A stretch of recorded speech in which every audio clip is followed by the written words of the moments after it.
member for Calgary-Crowfoot. Oh, well, thank you, Mr. Speaker, and it's a pleasure to speak in this House, as always. We're talking about C-12 today, so this is a fairly large omnibus bill that amends many different acts, and it goes into many different areas of national policy. It is a second attempt by this government to put forward a bill that would address a number of problems that are well known and well identified, problems that Conservatives have identified for years and years and years, and this government has finally acknowledged the existence of some of these problems and tried to fix them. So they came out, Bill C-2, literally the second bill tabled in this Parliament. It was a disaster, Mr. Speaker. It fell very flat. Nobody wanted this bill. It contained just some terrible, terrible measures, including its bizarre outright ban on certain cash transactions and warrantless mail opening. I mean, really, who was asking for this, Mr. Speaker? I suppose the government does deserve credit for listening to Conservatives who had encouraged them through opposition to these measures to try again. So here we are with a new bill that is a curious mix of ideas plagiarized by the Conservative Party in its previous platform, symbolic announcements that are not fulfilled through with follow-through, and also some steps in improvement for things that need to be done. But just talk about a few of them. I'm not going to have time. It's an omnibus bill. It's huge. So just very quickly on the border, yes, Conservatives support export tracking in our ports. This is something that Conservatives called for years. So we talked years ago about the crisis of auto theft in our country and the need to have the ability to scan container ships where thousands of cars stolen from Canadian streets. Some will remember that the then Minister of Justice Minister had his own ministerial car stolen, I think at least twice, maybe even 3 times. I don't remember for sure, but this is the level of problem that we have that they're trying to solve. We would support that. We support on drugs on the changing to list precursor chemicals as controlled substances. We certainly support that as well, Mr. Speaker. But I'm going to point out that while they're taking credit for strengthening our border protections, something that Conservatives had called for years, the departmental plans for the CBSA and the RCMP do not support the announcement material that has come along with this bill. A cursory look at the estimates, Mr. Speaker, both the main estimates and the supplemental estimates, which the supplemental estimates are there to make adjustments when changes in law or announcements or things like that come about, so that you can plan ahead. So the government's current plan for personnel with CBSA would be a net reduction of personnel through to the year 2028, a reduction of some 600 odd personnel. So once again, Mr. Speaker, we have an A for announcement, and right now it would look like an F for follow-through, which has been the MO of this government for so long.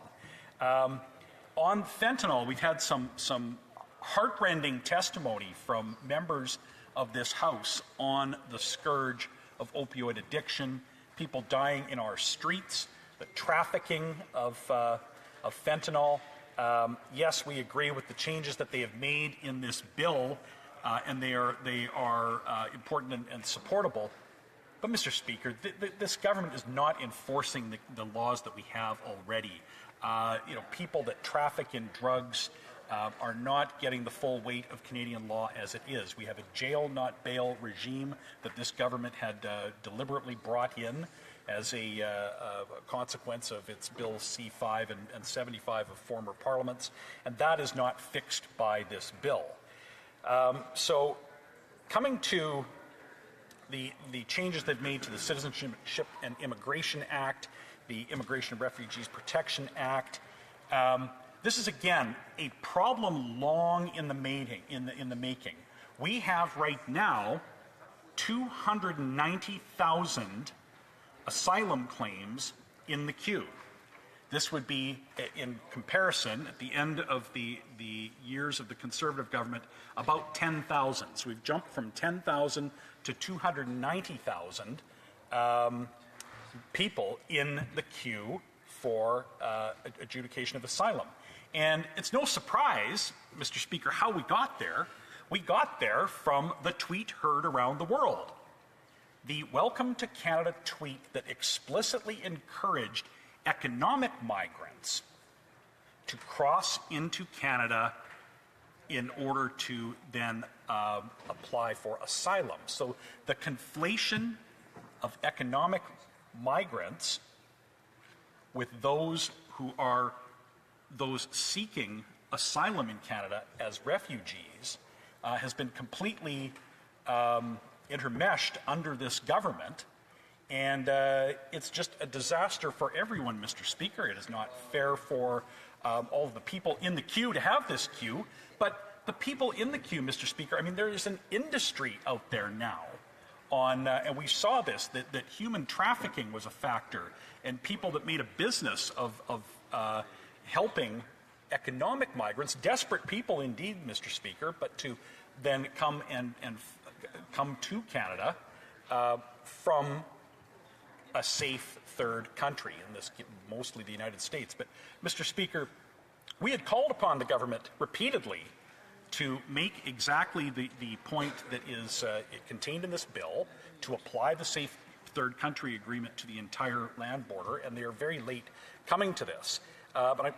Time goes by quickly, Mr. Speaker. There's so much in this bill, it's hard to really do justice to any of it. But I want to spend, I think, most of the rest of my time on a very curious change that this bill makes.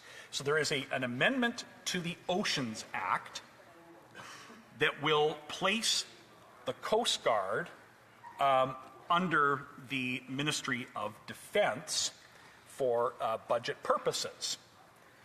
It's still going to report as an institution to the Minister of Fisheries and Oceans, as well as the Minister of Transportation, and now also the Minister of Defense. And this change is an accounting trick that they have done to try to fulfill the important obligation that Canada has to NATO to increase its spending to at least the old agreed to target to now to 5%. But, Mr. Speaker, that does not change the capability of the Coast Guard. It changes reporting mechanisms and just moves their budget from one column to another. Moving an expense budget from one column to another does not make Canada more safe and secure. The ships will continue to be unarmed, Mr. Speaker. They will continue to not meet NATO's own definition of a defense force. These ships, Mr. Speaker, the closest thing to armament on these ships are shotguns used to scare off polar bears in Arctic patrol conditions. So firing a banger that's just designed to make noise to scare away a predator, I'm not even certain that I understand what circumstance this would happen. He's going ashore, I guess, on somehow in the high Arctic. But, Mr. Speaker, it's not making Canada safer. It's not meeting our actual NATO duty to defend our territory and be deployable and to help other countries. So, in this omnibus bill, we've snuck in this accounting trick to just help them pat themselves on the back for increasing defense spending when they have done nothing of the sort. All they have done is move a number from one column to another. So this bill, and it's symptomatic of, it's just a great example of the type of legislation we've become used to, where they've got a nice title, they've got a nice announcement, but no actual efficacy or improvement on for national policy. So with that, I'll take questions and comments. Questions and comments? Questions et commentaires. The honourable member for Scarborough-Woburn. Well, Mr. Speaker, this morning when I turned on the television, there was a bunch of Conservatives coming into the building, and everyone was moving so quickly. And I thought, was there a race that was going on, a marathon or something? But no, it was Conservatives trying to avoid the media. And the reason why is because their leader has doubled down on a statement saying that he will not, he does have confidence in the RCMP leadership. And to me, that sends a very negative message. It called them despicable. And that sends a very bad message to Canadians when it comes to border control. Mr. Speaker, the question to the member opposite, does he believe that the RCMP leadership in this country is despicable? And does he believe that the RCMP actually plays a massive role in our protection when it comes to our borders? Yes or no? The honourable member for Calgary-Crowfoot. Well, Mr. Speaker, it's typical. They don't want to debate my speech, and this is pretty rich coming from a government that had plenty of time to call the RCMP racist as an institution, and now are baiting, switching from the debate at hand. And I'm going to just take the next comment or question, Mr. Speaker. We'll leave it at that. Questions et commentaires. L'honorable. Questions and comments. The honourable member for Drummond. Thank you, Mr. Speaker. Once again, we are seeing that the Liberals are adding a debate on C-12, but instead of speaking to the bill, they are sitting on their chairs and asking questions that have nothing to do with the bill. So we would ask the Liberals to take this a little bit more seriously. I will repeat a question I asked earlier. There are parts of C2 and C12 that are, or rather, there were parts of C2 that seemed like a good idea, but have been taken out of the bill. For example, C2 would have allowed for the collection of information on people accused of terrorist financing or money laundering. What does my colleague think of measures in C2 that could have been put into C12 but have been left out, despite the fact that they had a certain appeal to them? He raises a very important problem, and Canada has a very serious problem with terrorist financing, money laundering, and the government needs to do something about it. The parts in both C2, especially C2, but also C12 are very large bills. I didn't get to that part of it in my speech, but C2, they made a mess of it, and C12 does not go all the way to fixing it and does not address the serious problem of terrorist financing and money laundering that my colleague mentions. Questions and comments? Questions et commentaires. The honourable member for Selkirk Interlake Eastman. Thank you, Mr. Speaker, and I want to thank my friend from Calgary-Crowfoot for his excellent speech. And just wanted to drill down on his comments about the Canadian Coast Guard. In C-12, there is Part 4, which talks about moving Canadian Coast Guard into the responsibility of another minister, and it never actually defines that minister as being the Minister of National Defence. And he referred to it as an accounting trick and talked about how the Canadian Coast Guard does not have any armaments or weapon systems or surveillance equipment to do the job that's defined under C-12, which is for surveillance and for security patrols. In the Oceans Act, which Part 4 amends, there's still a responsibility to the Department of Fisheries and Oceans and to the Minister of Transportation. Does he believe that having the divided authorities will undermine the Coast Guard's ability to work as part of our security apparatus? Honourable member for Calgary-Crowfoot. Well, that's a fantastic question, and I don't know the answer to that question. That's a great question that I think that the government is going to have to answer when this bill gets to committee. And the division, I mentioned in my speech the reporting to the Minister of Defence, but the member is correct. If it doesn't specify that, I guess that was my presumption. But just who will be in charge of the Coast Guard when this is all done, if C-12 passes unamended. Not clear to me from what we can see so far. This is going to have to be studied at committee.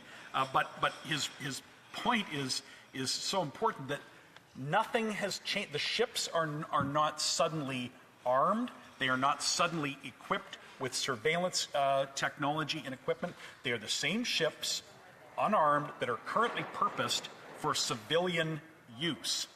And changing and adding a new minister and moving the expense from one column to another will not make Canadians safer. Reprise de débat.